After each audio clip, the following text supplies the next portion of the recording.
Welcome to the RiVeR Project podcast series. I'm delighted to be here today with Áine Costello. Áine is the national lead for the Childhood Domestic Violence and Abuse project here in Barnardos. So thanks so much, Áine, for agreeing to do the podcast today. Not at all. Thanks very much for the invite to participate in the podcast. Great. So Áine, I might just start with asking you about Barnardos. So can you tell us about Barnardos? Yeah, so Barnardos is, as you know, a national children's organisation. We were established in 1962 and there are about 56 services nationwide who work with children and families in their home, schools and community. So at Barnardos we're often known for our national advocacy work such as back to school awareness raising, parental mental health and highlighting the needs of families at kind of a government departmental level. However, behind this advocacy work is a whole service across Ireland. And it works with children and young people and families who are living with adverse childhood experiences as I mentioned, in their homes and schools and communities. Our work at Barnardos is trauma informed and we work with children and young people and families where there's children aged between 0 and 18 years old. We work with children in a variety of ways through one-to-one, group work, parent-child work, advocacy work, depending on the assessed needs of a family in terms of what support they may need. And as you can see from our website, barnardos.ie, there's a range of services in Barnardos in addition to the family support, early years and TLC projects. And I'm afraid if I start to list them out, I will miss a very important service. But there is a list of services on the barnardos.ie website. Wow, thanks so much, Áine. There's such huge reach there with Barnardos. So I'm going to maybe ask you to talk to us a little bit about the work of Barnardos specific to domestic violence. Yeah. So about 40% of the families across the organisation who access services in Barnardos live with domestic violence and abuse. And in some services that may be much higher. So we work with families and young people where there's children across the age ranges and across the spectrum of domestic violence, from prevention, early intervention, crisis and recovery. So at Barnardos in our early years and family support services, our work with vulnerable families where there's domestic abuse is complex. And we are regularly involved with families long before mums have made a decision on what to do. Sometimes we're working with families for a period of time before any disclosures of domestic violence is made. So our work with families, it's really important that we have a strong case management system that supports us in this work, that we are trauma informed with a domestic violence and abuse lens, and that supports us in this complex work with families. So this complex work may involve safety planning to ensure the children are safe, and to work in partnership with our services in our local areas, such as TUSLA, Gardaí and the domestic violence services. Our work with children and young people in Barnardos as well does not happen in isolation with their families, from their families. So where families have domestic violence and abuse present, we engage with the whole family. So this may include both the abusing and non-abusing parent. So Áine, you're the national lead of the Childhood Domestic Violence and Abuse project here in Barnardos. So can you tell our listeners a little bit more about that project? Yeah, thanks Lisa. So the national project really, the main purpose is to increase the visibility of children as victims in their own right and to support a collective and collaborative approach in responding to childhood domestic violence and abuse. So there's many strands to the work of the project. So part of my work is responding to the support needs and practice needs of the TLC Kidz projects with Barnardos, which I'll talk to in a minute. Supporting our advocacy service, which is Empower Kids, and I've talked a lot about their work, which is really centering children at the core of our response to childhood domestic violence and abuse and hearing their voices and their lived experience. And I'm very lucky to work with many services around Ireland collaboratively across the statutory and voluntary services in a community of practice which come together to respond to the needs of children and domestic violence and abuse and discuss those core issues that are coming up in families on a year-on basis. Yeah, the community practice is really wonderful, isn't it, Áine? Oh, you know, fantastic. Bringing all of those people together with a shared purpose and a shared vision. Yes, absolutely. And really passionate professionals around Ireland who want to do their best in working with children and families. For a long time, children and young people were not obvious victims of domestic violence and abuse. I suppose the lens, and rightly so, was around promoting safety for the adult victim and looking at the behaviour of the adult perpetrator. However, children and young people are very much part of this family unit as well, and that their needs, and certainly what the children are telling us in the Empower Kids project, can often mirror that of the victim, adult victim of domestic violence and abuse. And so you've mentioned there, Áine, about that close work with children and young people and what they're telling us. I think our listeners would be really interested to hear more about what children and young people are saying about that lived experience. Yeah, and I'll happily take you through that. Our work with our TLC projects, the national project, I suppose, does not start off with, does not operate in isolation from other projects within Barnardos.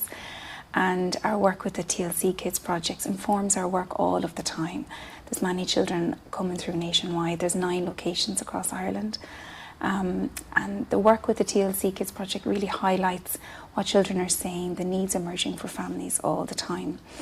And Empower Kids really grew from the work with the TLC project, but then also our work with our community of practice and the domestic violence service as well. Thanks, Áine. Áine, for those that may not be familiar with TLC Kidz, can you give us a little bit of background on that? Yeah, so the TLC Kidz projects operate in about 9 locations, as I mentioned, nationwide. And it is really a community coordinated response to childhood domestic violence and abuse. And at the heart of the programme, at the heart of the project, is a 12-week recovery programme from children and their mothers. So the TLC Kidz project would have a dual role.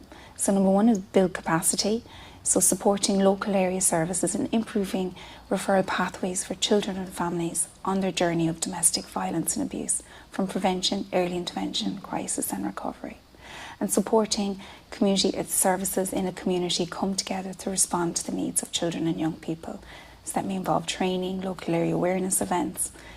And then, as I mentioned, the heart of the TLC Kidz projects is a 12-week recovery programme for children and mothers, and to support them to move beyond what has happened in their life in a therapeutic way.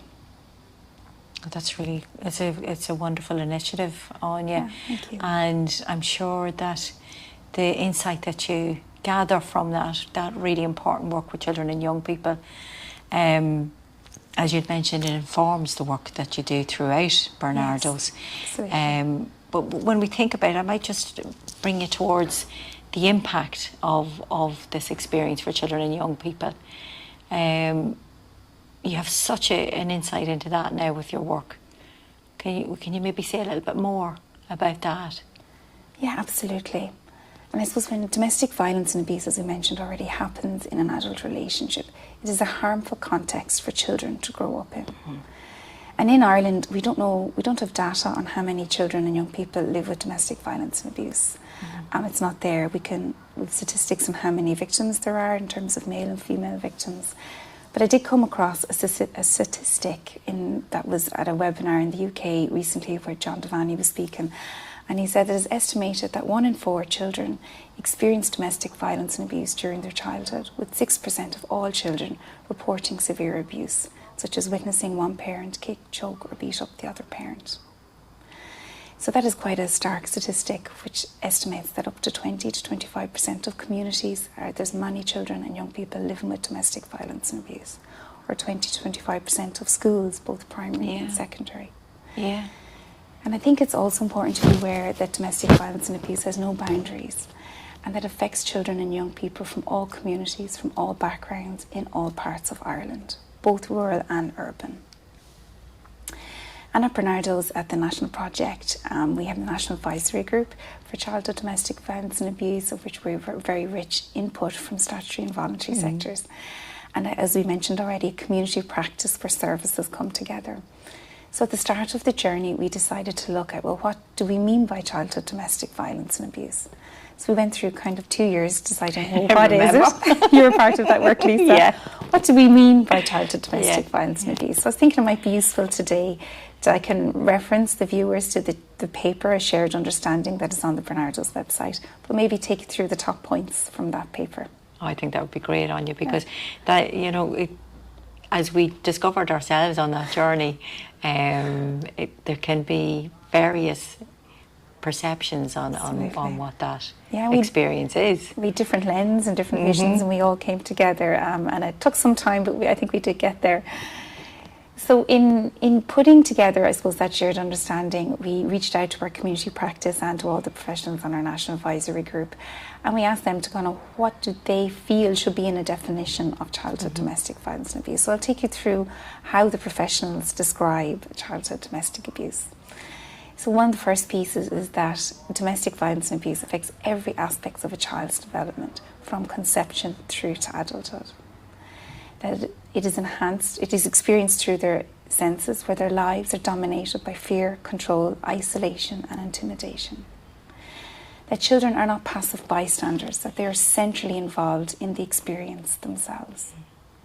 That the abuse may be directed towards them, they may intervene to stay safe or to protect another parent, or they may be encouraged or forced to participate in the abuse, and they are often used as a tool in abuse and control.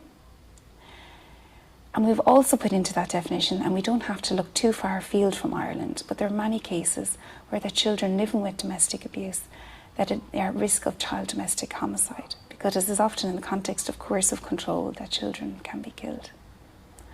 And our work across Barnardos and other services tell us that young people now in Ireland are vulnerable to being abused in their own early intimate relationships.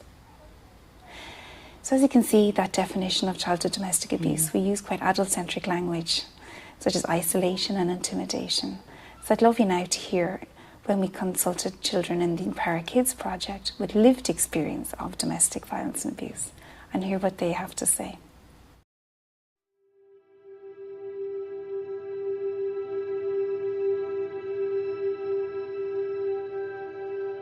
It is shouting, name-calling, crying, and sometimes even punches, bruises and blood.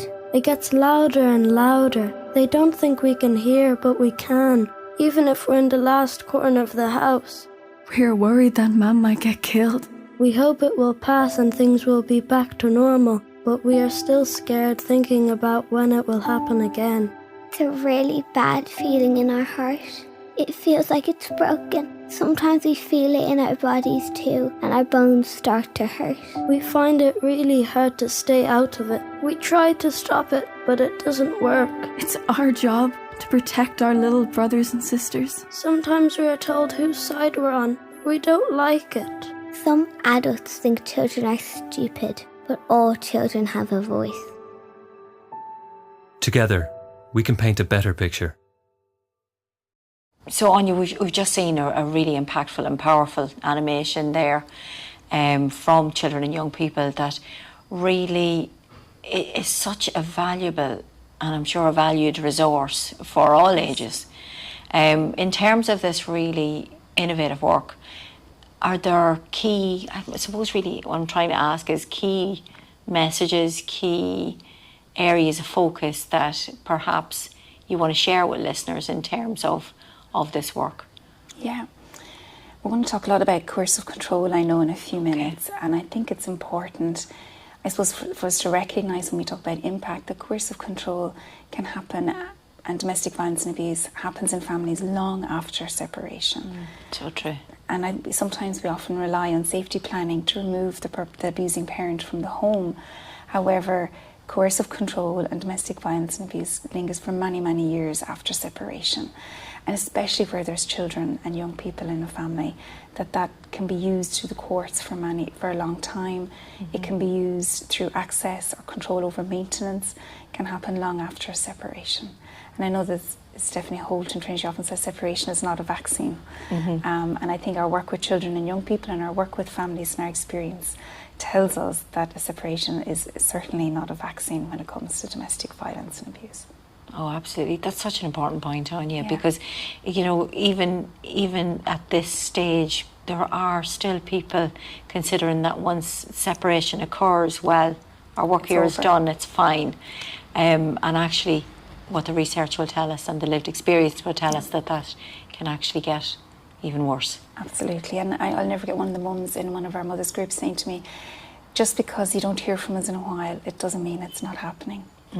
And sometimes we can rely on that narrative that we haven't heard from that family in a while. Things must be going well. Well, actually, families are telling us that they're still living with coercive control. It never ends, that they live with it every day. And I think another part of coercive control, which I know we'll talk about Emma Katz maybe later, is, and our work and experience, but also the research is telling us that it can damage the relationship between the child and their non-abusing parent. And in the context of coercive control, that relationship can be targeted or damaged. So sometimes when we see a fractured relationship with the child and their non-abusive parent, it doesn't necessarily mean that they're to blame for the abuse, that non-abusive parent. It actually is a legacy of coercive control, either when the family are still together or long after separation.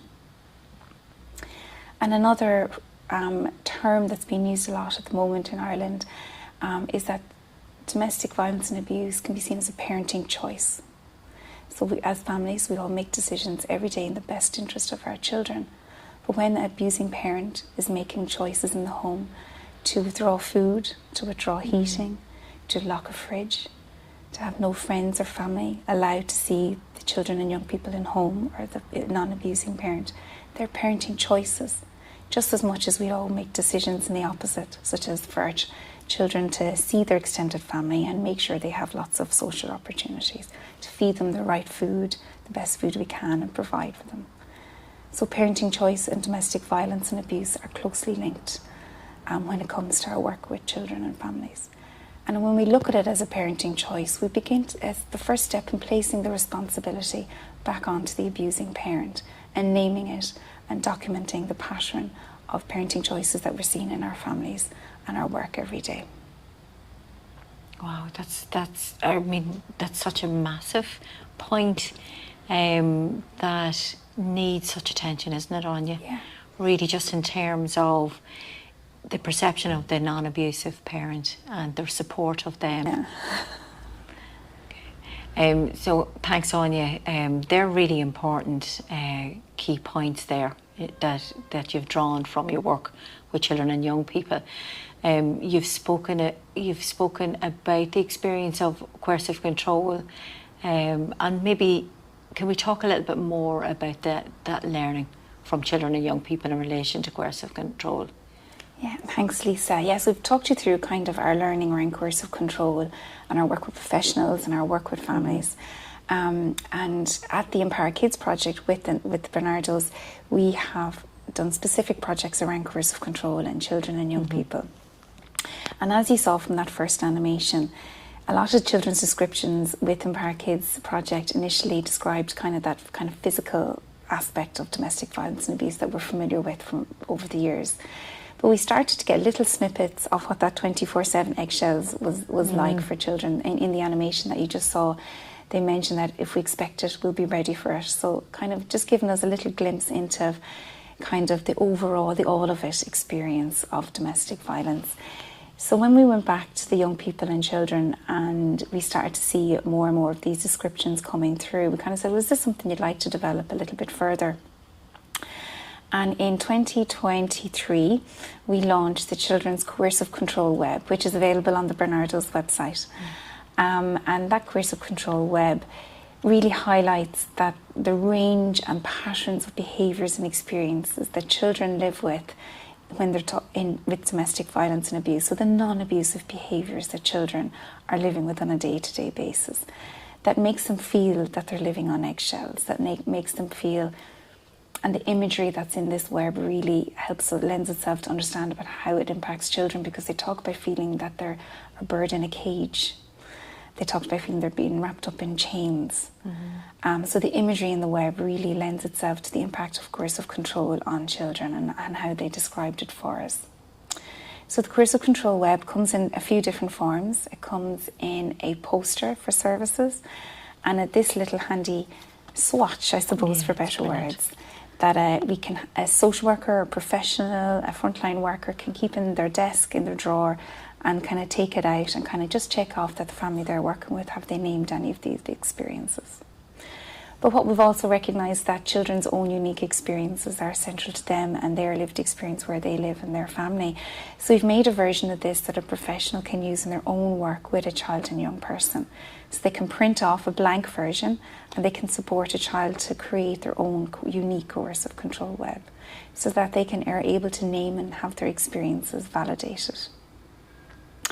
So I've gone off ahead of myself to talk about how this tool can be used. But to go back and talk a little bit about what does this look like for children and young people. And one of the first experiences I had in supporting children to name their experience of domestic violence and abuse was in our youth advisory panel. And we have a group of young people aged between 15 and 17 in our youth advisory panel. And we sat down to look at this web with them, and we talked about intimidation. And we asked them, well, what does intimidation look like to a young person? And one of our young people, I'll never forget, she turned around and said, they just make themselves really, really, really, really big. And I think none of us could have ever described intimidation and how it looks like to children in the way that young person did that day.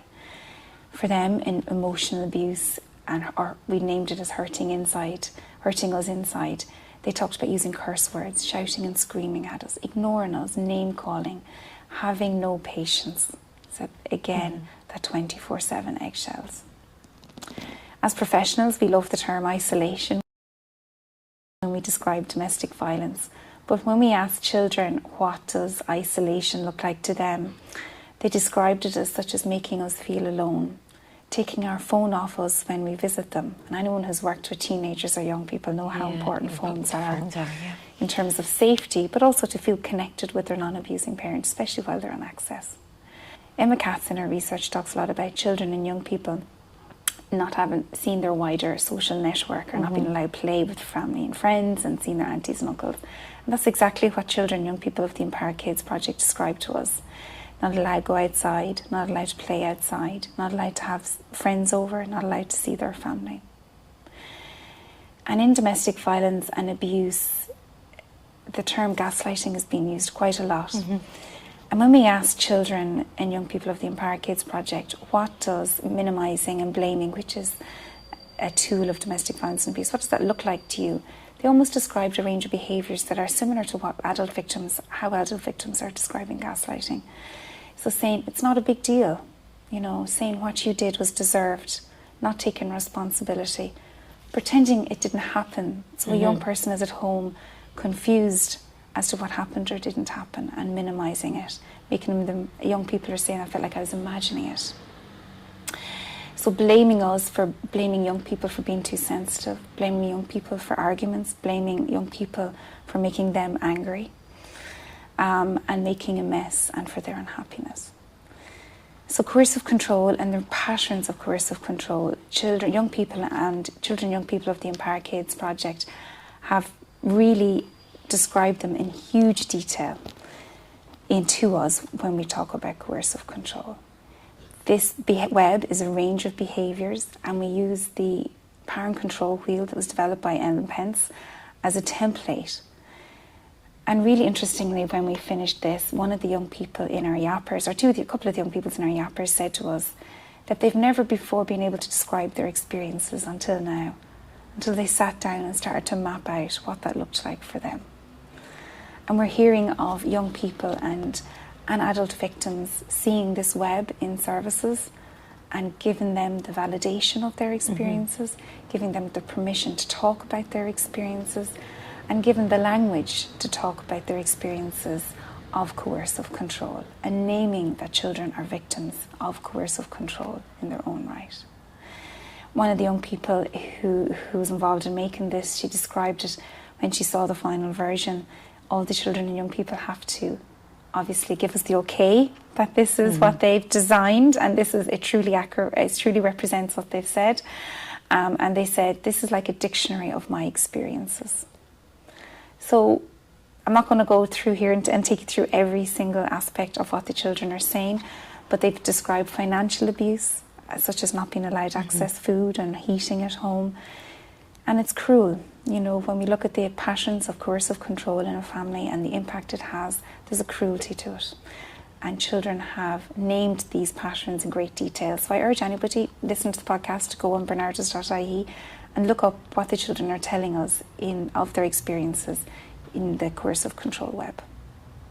So Áine, thanks so much for sharing that experience with children and young people, which I'm sure was so valued by them as well, that opportunity to speak about that experience, to put a language around it that actually helps us as professionals understand it at a deeper level. Absolutely. Yeah. Instead of using the language that we're so used to, control, minimisation, gaslighting, all of those, to put that experience around that and to create a resource. Yes. It's wonderful work. Thank you. So Áine, just keeping on that opportunity for children and young people, you'd mentioned there they had, for probably for many, the first opportunity they've ever had to sit with that experience, to think about it, to talk about it, to have their words captured. I mean, that's where change happens, isn't it? Yeah. So arising from that work then, what guidance have you for us in terms of what children and young people need? I would think a good starting point would be to be curious and to be open that the possibility of domestic violence and abuse is in any family that we're working with, any family around Ireland, and be informed and attuned to the signs and symptoms of domestic violence and abuse and the impact on children and young people.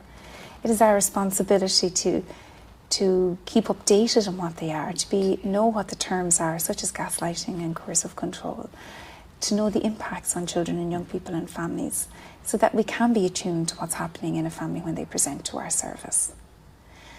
And I think it's really important that we also have a responsibility to know our local area services. So when there is a disclosure from a child or young person or from a family, that we know where to access that support. No one service would have a complete picture of what is happening for a child, so that multi-agency approach is really important when it comes to domestic violence and abuse response. So I think it is our responsibility to know where the local TUSLA office is, their number, know who our specialised Gardaí when it comes to domestic violence and abuse in our communities are, know where and who the specialist domestic violence services is. It is hard to build a relationship in a crisis. True, yeah. So I think it's important that we have those relationships with those local area services where domestic violence and abuse occurs in a family that we're working with. And not to forget that we're mandated people, reporters when it comes to child protection, and the domestic violence and abuse is a child protection concern. So to utilise those services such as the Gardaí, TUSLA, domestic violence services, Barnardos, family support projects, if you're unclear about how to respond to a family that presents in your service who are living with domestic violence and abuse and may have disclosed it for the first time. I suppose that's a couple of points that I'd recommend to anybody working with children and families. And luckily for us, children and young people have also told us exactly how they feel a domestic violence response should look like. And a number of years ago at the Empower Kids project, we created this lovely poster called Our Rights, Your Responsibilities. And we said it in the context of children's rights because we feel it is their right that they receive a trauma-informed, compassionate response when they disclose domestic violence and abuse. So just to draw your attention to a couple of things that are on, this is available on the Barnardos website. So again, the first point here is see us, don't ignore us, we have lived with us too. So as you can see from the animation and the Coercive Control web, children are placing themselves very central to this lived experience. So listen to us, and over the last 6 years of this project and the last 5 years of Empower Kids, children are saying, listen to us, we are young, we have lived with us too. Believe everything we say. And we know from the research tells us that fear of not being believed is the number one reason for adult victims not to come forward. But for some reason, I think children and young people have been telling us for the 5 years of Empower Kids to believe us too, that somehow they're feeling that they're not being believed. Always tell children it's not their fault. And that might seem like an abstract concept that a child would blame themselves for what happens at home or in the adult relationship. But children are quite egocentric in their development. And for young people and children, they feel that maybe the world revolves around them and they may feel that they are to blame for what happens in their family. And children and young people of the Empower Kids project and in TLC Kidz projects and our work on it, family support, shows us that children very often hold on to that sense of responsibility in their family when it comes to domestic violence and abuse. Introduce yourself in slowly, use soft voices. Children and young people of the Empower Kids project talk all the time about maybe people shouting or teachers shouting in school and how they don't like that. So introduce the tone of voice you use, how you dress is important, how you connect with a child and young person is really important. Take time to get to know us. And I think, I'm not going to go through all 20 points here, but just another point that I really want to point out is children are giving us permission to talk to them about this. For a long time they felt invisible, that nobody talks about it with them, that they're not seen or heard. But children in number 11 on this is talk about the fighting and hurting with us. Don't shy away from it. And I think when it comes to domestic violence and abuse in children, we have a fear, and professionals tell us that they have a fear of sometimes of engaging with children and young people, of causing further harm, and that comes from a really good place. But I think children and young people are saying, if you do it in this way, if you talk to us in a calm way, show us compassion, introduce yourself, tell us what it's about, keep us informed, then talk to us about it. Let us talk about our experiences and have them heard and validated. Be patient with us. We have lived with this for so long, it has become the norm. And I think one last point, actually, I know I said one last point a minute ago, but just I think I wouldn't be doing the Empower Kids service if I didn't say that keep us informed about what is happening. Don't shut us out of plans and what's happening with our family. Children need to know or to be consulted, and as they said, ask us about our opinion about what should happen next, because it does affect us a lot. So keep them informed what is happening in their family, ask their opinion. And at the moment we're talking to a lot of children about having their voices heard, and the Empower Kids project has said, we can take it. Be straight with us, tell us the truth and be transparent, but keep us informed of what is happening in our family at all times. Based approach. Totally, absolutely. So Áine, as we draw to a close of this really informative podcast, how would somebody get in touch or hear more about the work of Barnardos? Yeah, so our website, barnardos.ie, has a list of locations and services that Barnardos have local services in. The website also has a list of the range of services that Barnardos in. There's also on the website a library and information service for any professional working with children and young people who want to get more information. We have a childhood domestic abuse corner on the website that we have a list of research, podcasts, a book list of resources on how to support children, or booklet of resources that have been recommended by professionals to engage with children and young people on a one-to-one. And all of the work with Empower Kids is available on the website. So I would say your best bet is to check out the website or contact our head office at Christchurch Square in Dublin. Okay. Áine, thanks so much for that. So really it's wonderful that you're signposting and that there's so much available at barnardos.ie. Yes. So that brings us really to a close of this podcast. So all that's left for me to do is to thank our audience for joining us and encourage them to join us for the next podcast. And thank you so much, Áine, for that really insightful. I'm going to say it's going to be such a resource to the professionals out there in responding to children and young people. It's certainly a great example of the power of really listening to children and young people. So thank you. No, thank you very much for having us. Thanks. Thanks.